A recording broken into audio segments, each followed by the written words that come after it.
ng tatay ko ang pagkababae ko. Siya. May secret affair kami ng office mate ko. Hindi ko matigilan kasi sobrang galing niya sa... Rocky's Secret Files. Secret Files. It's the kind of bleep you never knew existed. Kunwari inosente, pero boy naman pala. Rocky's Secret Files. Secret Files.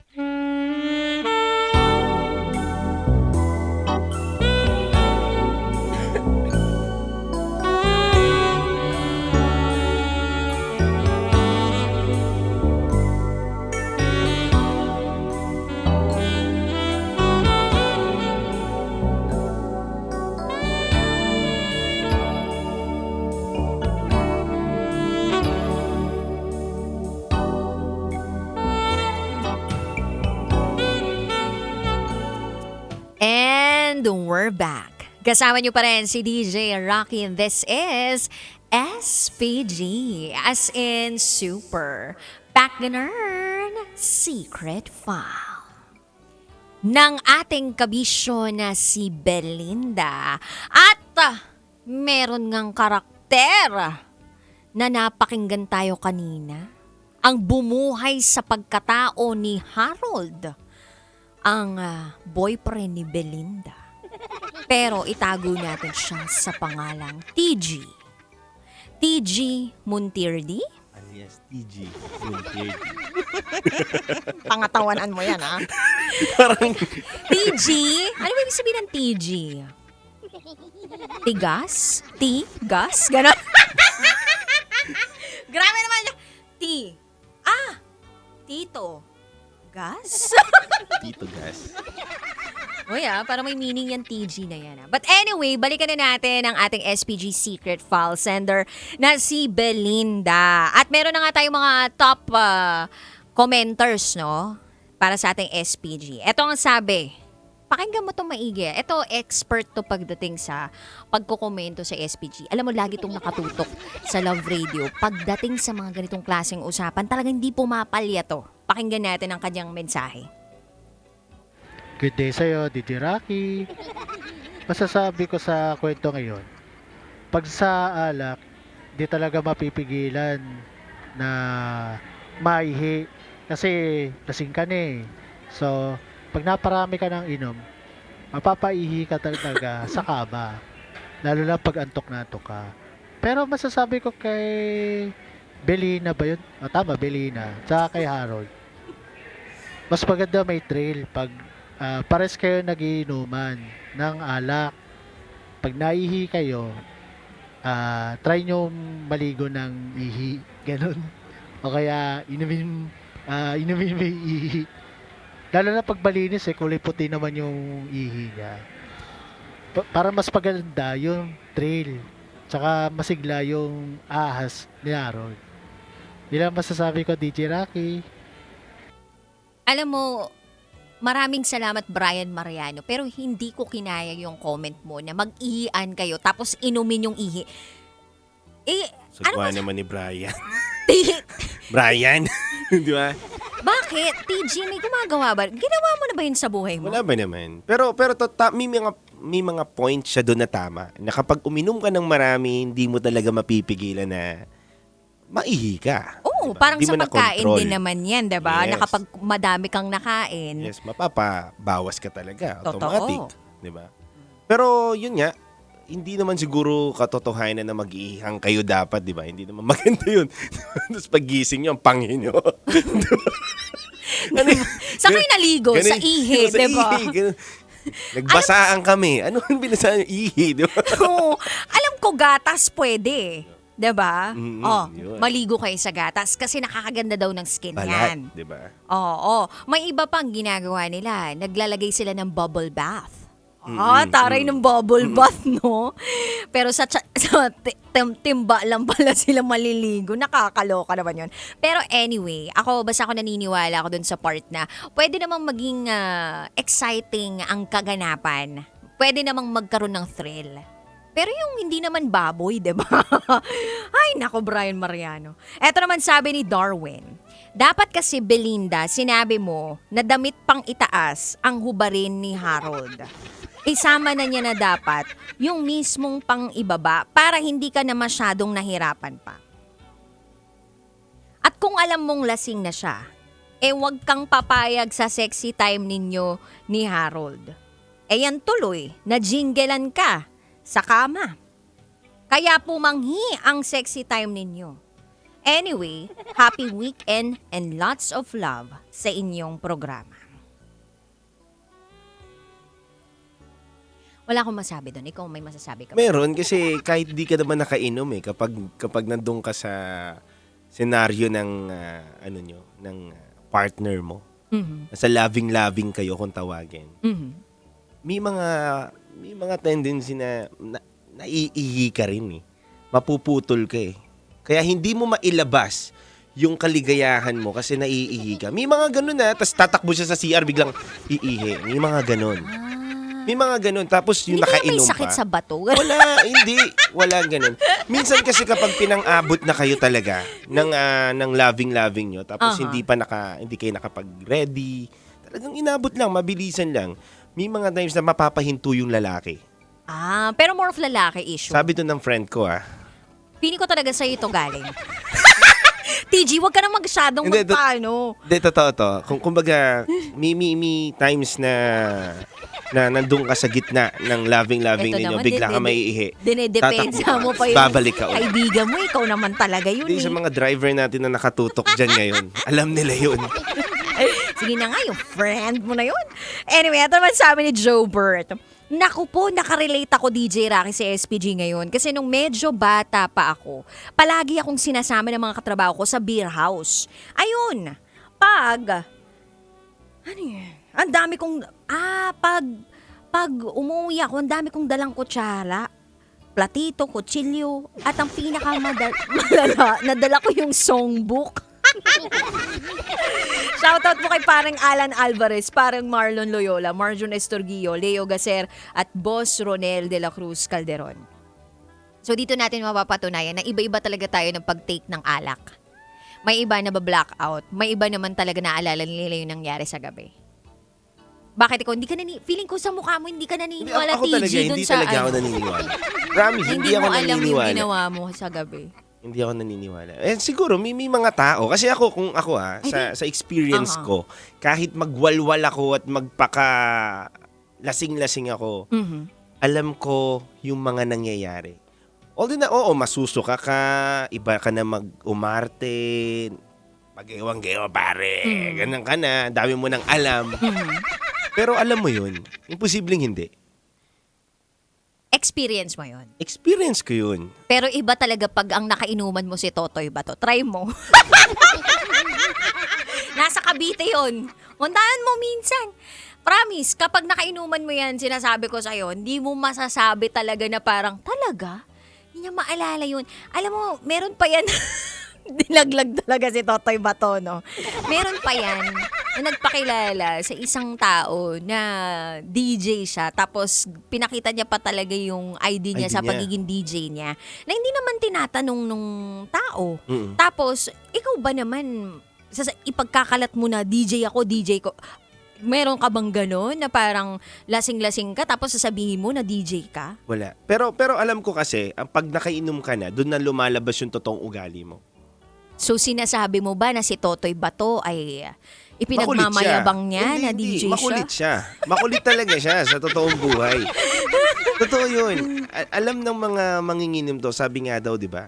Kung gusto mong lumabas ang ugali ng isang tao, painumin mo ng alak at lasingin mo, dun mo makikita. So meaning, ikaw, kapag nakainom ka ng alak, sabi mo kanina, ikaw yung tipong tumatahimik. Tahimik ako. So tahimik ka sa totoong buhay? Tahimik talaga ako sa totoong buhay. Di halata Hindi halata. ito pa sabi ni Charles, what a gross umihi sa kama. Bro, kinaya mo ba yung panghe? Kasi hindi mo dinala sa CR eh. Yan, tinloy. Inilabas ng ahas at lumabas na talaga ang ihi.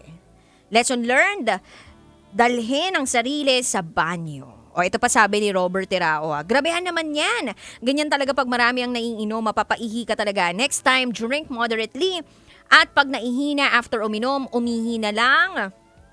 Huwag nang kung saan-saan pa pupunta. Ayan, baka kung saan ka pa maabutan. O ito pa, last na, si Brian Patalitan. Iba naman to kay Brian Mariano. Alam mo, letter sender, sobrang nakaka-relate ako kasi hanggang ngayon, lalo pag lasing ako, napapasayaw ako sa gitna ng daan. Minsan sobrang kulit ko. Shoutout po dito sa Baguio. Daming mga nakikinig sa atin ngayon, TG. So, alam mo, TG, ako, para kay Belinda, eto balik na lang tayo doon sa storya. Si Belinda, pag ang isang babae nahihiyan ng isang lalaki, mawawala na yung momentum. Kumbaga, turn off na. Parang, at that specific, that specific moment lang kumbaga, hindi na natin ito tutuloy. Kumbaga, retreat, ganun na. Kahit na nandun na yung pakiramdam ko na gustong-gusto ko sana, pero dahil inihian ako, medyo nandiri ako, ayoko. Ikaw, kung sakaling mangyari sa'yo yun. Pero maswerte, bago ko sagutin, maswerte si Belinda, buti hindi pa siya yung nakanganga. Tapos, pasok lahat sa kanya, di ba? Ang benefit naman kasi ng mga kalalakihan is that para siyang host, di ba? Yeah. Diba, pwede mo siya itutok kung saan Oo. Hindi tulad sa babae na kapag nandyan na talaga, wala. Many times kasi na nandun na nakanganga ka na, nakapasok na sa dun sa bibig mo, tapos biglang ganun yung nangyari. Paano yun? Tumambad pa lang naman sa mukha. Sabi niya, inano pa lang Buti, niya, diba? maswerte pa siya. Parang talaga. inaamo niya muna yung ahas. So, I assume and ang thinking ko dun sa ginagawa niya, parang hinahawak, pinipet pa lang. Wala pa siguro, hindi pa siguro nakarating sa bibig. Tama. Kaya madali niyang naitabig sa gilid. Kaya maswerte talaga siya. Sa bagay, maswerte rin. Pero hindi pa din Para sa akin, kapag nadampian ka ng yung ihi lang na onte, parang feeling ko hindi pa din. Kasi ihi pa rin ng ibang tao yan Although mahal mo. Pero, alam mo yun, parang feeling ko, hindi pa rin. Ikaw? Babaliktarin ko. Oh, sige. May mga lalaki na gustong naiihi ang babae. Alam na mga nakatutok 'yon. Alam na mga nakatutok 'yon. Bakit? Paano mo nasabi? Alam nila 'yon. Hindi, parang naiihi. So, ideally, ganun yung concept. Hindi talaga, yung talagang tatalsik na ihi. Alam nila 'yon. Hindi yun ihi, dude. Alam mo, TG, hindi ihi yun. Ihi yun. Ihi yun? Ihi yun. Hindi ihi yun. Anong tawag doon? Edi squat. Pag squat yun, pag nag-squat ka, 'di ba? Alam mo kapag nag-squat, check mo kasi. Hindi ihi yun. Ikaw mali ka nang iniisip, kala mo naihian ka? Amuyin mo kaya yun. Pag inamoy mo yung iba yung amoy ng ihi dun Inamoy sa amoy ko. ng squat. Inamoy ko. O, anong amoy? Ang pangi. Baka kasi hindi nagpa-feminine wash yun. Diba? Try mo, sabihin mo, alam mo, mag-feminine wash ka. Kaya ganun, kasi nga, syempre, yung mga butas naman dyan, magkakadikit lang yan halos diba? Kumbaga kung imi-ruler mo yan, centimeter lang yan. 1-2 centimeter, ganon. Hindi ko na-ruler yung akin na huwag kang ano. Pero kung i-ruler mo siya, kumbaga magkakadikit lang halos yan. Kaya it's really important yung hygiene ng isang tao, especially girls, pero pa rin naman lalaki. Kaya nga yung pag-ihi, diba? Dapat nilalagay yan sa tamang lagayan, yung ganun, hindi sa higaan. So sa akin, turn off yun. Hindi yun ihi. Lilinawin ko lang So it means hindi siya naihi doon sa pangyayari. Yung lalaki? Yung babae. Yung babae? Nandiri. Hindi naihi. I mean, kapag yung babae, di ba, ang point ko is, yung babae, mas gusto namin mga lalaki na, ang babae ay parang naiihing ganun, di ba? Pero hindi nga ihi yung lumalabas. Oh, hindi nga. Oh. Ay, napatunayan ko na. Sabi mo, hindi ihi. It is more than that. Diba? Nandun lahat ng mga pwedeng maging tao.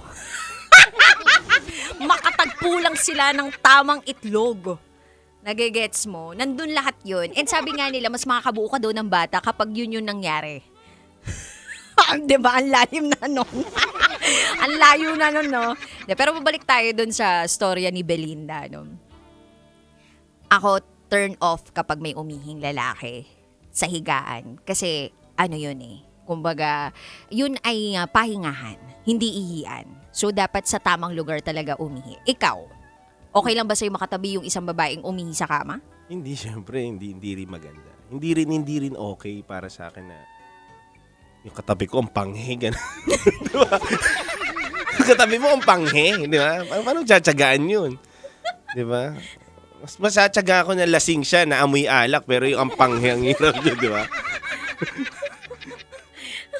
Oo nga naman, no? Parang hindi mo siya makahalikan, no? Hindi mo mahaligan yun.